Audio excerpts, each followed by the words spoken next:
Yo les geekos, on va pas se mytho, ce film je l'attendais. Au tournant. Vous commencez à me connaître si vous me suivez depuis le début de l'aventure YouTube, DC et Batman ont une place toute particulière dans mon cœur. Quand tout le monde crachait sur le film Batman v Superman, moi je faisais partie de la team qui disait que Batman v Superman était une des meilleures adaptations qu'on avait eues d'un comics au cinéma, du moins pour la version Ultimate. Le premier Suicide Squad de David Ayer a été hachuré, brouillon, édulcoré, totalement gâché par la Warner. Bien que David Ayer ait avoué que son film a eu exactement le même traitement par la Warner que pour Batman v Superman, je me demande encore, moi qui lis des comics depuis tout petit, à quel moment et avec quel montage ce film aurait pu me plaire. Je suis désolé, cette version de Deadshot, de Joker ou de Killer Croc, c'était définitivement pas pour moi. Et quand James Gunn a annoncé son passage chez DC après son renvoi chez Marvel qui l'ont dégagé comme un sale propre, je me suis dit, pas sûr que Monsieur Gardien de la Galaxie soit le réalisateur idéal pour faire renaître de ses cendres le DCEU. La Warner ont déjà annoncé qu'ils comptaient sur des grosses têtes du cinéma comme James Gunn pour relancer DC au cinéma, et la première pierre à l'édifice est donc The Suicide Squad. Et ben, aussi étonnant que cela puisse paraître, j'ai passé un putain de moment sur mon siège de cinéma avec mon masque sur la gueule. Depuis la sortie de la Snyder Cut chez DC ou depuis la sortie de Infinity War chez Marvel, je trouve qu'en film de super-héros, que ce soit au cinéma ou en série, c'est vraiment pas terrible ce qu'on a en ce moment. Encore une fois, sans compter sur l'immense Snyder Cut qui était vraiment une claque monumentale. D'un côté, on a eu Black Widow qui était vraiment pas utile, dispensable, pas intéressant, de mon avis encore une fois. Les 3 séries Disney qui se sont fait quand même déchirer par la majorité, avec qui je suis plutôt d'accord pour le coup. Bien que je sois plus tempéré, je me doute que derrière tout ce qu'on a eu dernièrement, il y a quelque chose qui se trame. Mais comme d'hab chez Disney, c'est le puzzle entier qui est vraiment très beau. Les pièces une à une sont vachement ennuyeuses, je trouve, la majorité du temps. Moi j'aime bien les films qui sont épiques là, tout de suite maintenant. Que je peux commencer sans avoir vu 10 ans de film avant et le finir sans pour autant que le film me tisse quelque chose pour la suite que je vais devoir me taper aussi. Et ben, mesdames et messieurs, bienvenue dans The Suicide Squad. Synopsis très rapide. La Suicide Squad est un groupe de super vilains et de délinquants ayant des super capacités ou des aptitudes surdéveloppées envoyés au combat sur l'île de Corto Maltese pour déjouer les plans d'un dictateur qui est à la tête du pays, blabla, ça fait vachement cliché comme scénario. Pour cette critique, je vais le faire un peu au feeling. D'habitude, j'essaye de me suivre un chemin que j'ai écrit à l'avance et je me tiens à mes notes. Ce film, The Suicide Squad, est absolument tout ce que le premier film aurait dû être et qui ne sera jamais à cause de la Warner qui a mis son sale petit nez dans le film. Ce film efface, à mon sens, la traînée de caca qu'a laissé le premier Suicide Squad qui est encore vachement moqué encore aujourd'hui par tous les fans de comics. Et de cinéma aussi, ouais, parce qu'aux deux niveaux c'était nul à chier. Pour commencer, c'est étonnamment violent, c'est même très violent. Ce que je trouve d'autant plus étonnant, c'est qu'en France, le film est tout public avec avertissement, alors qu'aux États-Unis il est interdit aux moins de 17 ans, je crois. Pour moi qui est habitué au cinéma avec du gore, de la violence, etc., ce film mérite clairement un moins de 12 ans, ou voire à certains moments moins de 16 ans. Mais bon, je peux comprendre la situation avec le pass sanitaire, etc. Faut rentrer un max de gens dans les cinémas. Mais si le cinéma veut pas vous prévenir, moi je vais le faire. The Suicide Squad n'est absolument pas un film tout public. Pour la simple bonne raison de ça... T'es censé prendre de grandes décisions. Alors je décide que t'es bête à bouffer des kilomètres de bites. Si la plage était toute couverte de bites et qu'on me disait de toutes les bouffer pour que la plage retrouve sa liberté, je dirais no problemo. Et ça. Au-delà de ça, putain mais James Gunn a compris lui ce que c'était vraiment la Suicide Squad. Pour une fois, quelqu'un lui a filé une pile de comics et lui a dit tiens renseigne-toi sur le film avant de le faire. Ou que lui-même est fan de comics, c'est pour ça que le film est vachement fidèle aux comics. Ça devrait être quand même la norme, non? Quand on demande à un réalisateur de réaliser un film de super-héros, il devrait pas être fan de comics à la base ou un minimum renseigné? Parce que oui là-haut, Patty Jenkins avec son Wonder Woman 1984, bah c'était vraiment nul à chier, hein, désolé. Qu'est-ce qu'on attend d'un Suicide Squad? Des morts, de la trahison, des enjeux. Pas de Joker, pas de « Allez, on est tous copains et on va sauver le monde !» Bon, effectivement, le comic Suicide Squad, il y a une petite intrigue entre Harley Quinn et le Joker, mais d'aussi loin que je me rappelle, on ne voit pas le Joker entièrement, on voit que la peau de son visage. Donc, il y a quand même des miettes de Joker. Et ben, dans ce film-là, pas du tout, et c'est tant mieux. Il y a 2h14 de film, on va pas se rajouter de la complexité avec encore plus de personnages, avec encore plus d'intrigues, on prend un groupe de base, allez-y, faites la guerre. Et ben pour moi, le film est un carton plein. J'espère que vous n'avez pas de petits favoris dans le film, parce qu'à tout moment du film, il peut partir en miettes. Sauf bien évidemment Harley Quinn qui, dans un souci de money, faudrait au moins que la Warner fasse un film rentable avec elle, parce que pour l'instant, dans toutes ses apparitions, les films ont fait des flops. Car oui, Harley Quinn dans ce film n'est pas un personnage principal. Elle n'est pas au centre de toutes les attentions comme dans la première Suicide Squad ou dans Birds of Prey. Là, elle est membre à même titre que les autres, et elle a ses scènes comme les autres. Mais bien évidemment, Harley Quinn oblige, elle a un peu plus de scènes avec un peu plus d'acrobatie, avec un peu plus de trucs.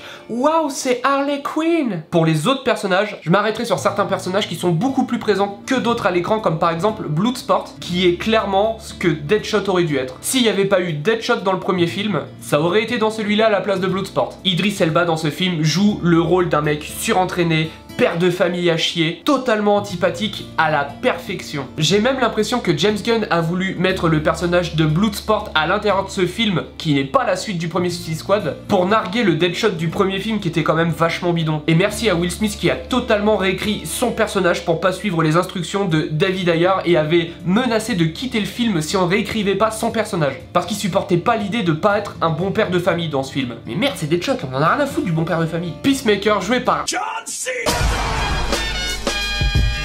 qui est étonnamment bon dans ce rôle de connard bodybuildé, complètement con et extrêmement balèze qui se cache derrière le motif de la liberté pour faire toutes les saloperies possibles. C'est en quelque sorte un anti-Captain America. Et maintenant que je sais qu'une série HBO Max arrive sur ce personnage, bah je suis super curieux d'en savoir plus. King Shark, qui en VO est doublé par le grand Sylvester Stallone, et donc en français on a le droit au doublage officiel de Sylvester Stallone, Alain Dorval, qui est vraiment un des meilleurs running gags du film à mon opinion. C'est un perso complètement cheaté, d'ailleurs on le dit, c'est le personnage le plus fort de la Suicide Squad, mais avec la personnalité d'un gamin de 5 ans. J'avais peur qu'au début James Gunn nous le vende comme un pseudo Groot bis, mais en fait pas du tout. Tout le long du film, à chaque fois que King Shark ouvre la bouche, j'étais plié en deux. Après voilà, je sais que son humour correspondra pas à tout le monde, bien évidemment. Pour le reste des persos, j'ai pas trop envie de vous en parler pour ne pas vous gâcher la surprise, donc si vous voulez en savoir plus, allez voir le film. Ce que je peux dire qui est vachement appréciable pour ce film, c'est que la Suicide Squad ne devienne pas copains grâce à un... Allez, on devient tous copains autour d'un verre. Alors qu'à la base, ils sont tous super méchants et s'en tapent les uns des autres. Là, déjà, l'erreur que n'a pas fait le film comparé au premier, c'est qu'on ne nous les présente pas comme des super méchants, on nous les présente comme des criminels. Criminels, ça veut dire ce que ça veut dire, c'est pas forcément des gens méchants, c'est des gens qui ont enfreint la loi. Là, en ce qui concerne les personnages et le groupe, les gens vont partir d'un point A à un point Z en passant par toutes les autres étapes. La rivalité, le dégoût, le jugement, la méprise, et puis ensuite la compréhension, la compassion, et pour finir, bon, pas l'amitié non plus, hein, mais bon, à une team qui a un but à réaliser quoi. Mais c'est plutôt bien amené, c'est pas le cheveu sur le tas de merde comme dans le premier film. Pour ce qui est de l'ambiance du film, ça m'arrache la gueule de dire ça, mais le film m'a fait beaucoup plus rire que Kaamelott. Alors que Kaamelott, c'est toute ma vie, hein. Kaamelott, c'est dans la subtilité, dans la poésie. Là, c'est des blagues de bites, de couilles, de trous du cul. C'est Beaufland. Mais n'en déplaise à d'autres, moi, c'est clairement mon style d'humour dans les films. Tu me mets des films de James Franco et Seth Rogen comme C'est la fin, The Interview, Disaster Artist, Sausage Party, je suis mort de A à Z. Bon, bien évidemment, l'humour des films ne repose pas uniquement sur les flux gastriques ou sur les appareils génitaux des gens, mais de temps en temps, le film dérive un petit peu, sur une note un peu mélancolique, de patriotisme ou d'héroïsme, sans jamais vraiment te sortir du film non plus. Le film va doucement vous faire passer d'une émotion à une autre. C'est pas uniquement de la comédie, même si bien sûr le film repose sur une base très solide d'humour. Voilà, vous allez passer par plusieurs styles d'émotions. Je dis pas qu'à la fin du film vous allez être à deux doigts de chialer non plus, mais voilà, c'est pas juste de l'humour. D'ailleurs, film d'humour, oui, mais surtout film d'action. Le film va très rarement vous faire souffler. C'est quasiment de l'action non-stop. Et plus le film avance, plus le danger grandit. Tout simplement parce que des méchants, déjà, il y en a plusieurs. Et dès qu'un disparaît, il laisse la place à un plus gros méchant. Qui laisse la place à un plus gros méchant, qui laisse la place à un plus gros méchant, et qui laisse la place au boss de fin véritable du film. Pendant 80% du film, on est face à des ennemis humains, des militaires pour la plupart, pour à la fin du film, finir sur un véritable méchant que pourraient affronter les super-héros.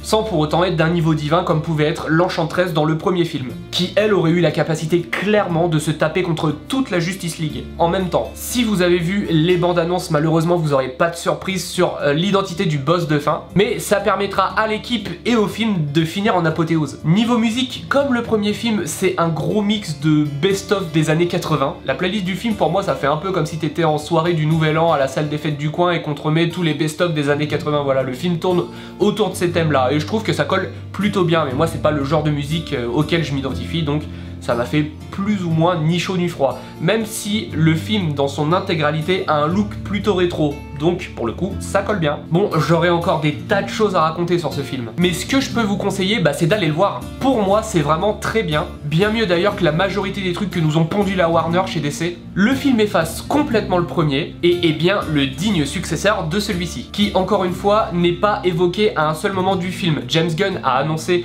que ce film The Suicide Squad était un reboot du premier, donc le premier est totalement à effacer, même si on peut retrouver des personnages du premier dans celui-là. Si vous aimez pas spécialement les films de super-héros, vous pourrez quand même carrément aller voir ce film. Si vous avez jamais vu de film chez DC, vous pouvez y aller quand même. Pour moi, encore une fois, ce film est une bonne adaptation du comics initial, même si on suit pas du tout l'histoire du comics, l'idée de la Suicide Squad en elle-même est vachement bien retranscrite, je trouve. James Gunn a ici prouvé qu'il était legit chez DC. La Warner ont déjà annoncé lui avoir refilé plusieurs projets à concrétiser pour faire évoluer le DC vers une nouvelle direction. Donc je suis curieux de voir pour la suite, mais ça part relativement du bon pied. C'est pas le film de l'année, c'est pas non plus du grand DC Comics, mais c'est clairement au-dessus de la majorité des choses qu'on a eues chez DC, en dehors de la saga de Snyder bien entendu. Voilà, j'espère que cette petite critique vous a plu. Comme d'hab, n'hésitez pas à encourager mon travail avec des likes, des commentaires, des partages et à vous abonner si c'est pas fait, si vous voulez rien louper de la suite des événements sur la chaîne YouTube. D'ailleurs, n'hésitez pas à aller vous inscrire sur le site www.fineandgeek.fr qui est le premier site de comparateur et référencement sur les thèmes de la pop culture, la culture geek et la culture manga, en France, en Suisse et en Belgique. D'ailleurs, sur le site, il y a des tas de cinémas de référencés, donc n'hésitez pas à aller noter ceux que vous avez l'habitude de fréquenter pour conseiller les autres utilisateurs à visiter ou non ces cinémas. D'ailleurs, un autre petit point supplémentaire avec la nouvelle phase qui arrive avec le pass sanitaire et compagnie, il faut aller au cinéma. Continuez à consommer de la culture, surtout avec le trou immense que va laisser le pass sanitaire là. Il y a encore pas mal de cinémas qui proposent des séances sans pass sanitaire pour ceux qui ne sont pas vaccinés et qui ne souhaitent pas l'être. Dernièrement, j'ai beaucoup été au cinéma et par exemple pour le film Kaamelott, il y a des séances sans pass sanitaire nécessaire. N'hésitez pas à aller au cinéma aussi souvent que vous le pouvez et aussi que vous le voulez bien sûr. De toute façon, avec le temps de merde qu'on se tape cet été, à part aller au cinéma, il n'y a pas grand chose à faire. Donc voilà, merci d'avoir regardé cette vidéo, je vous fais des bisous et je vous dis à la prochaine. Salut!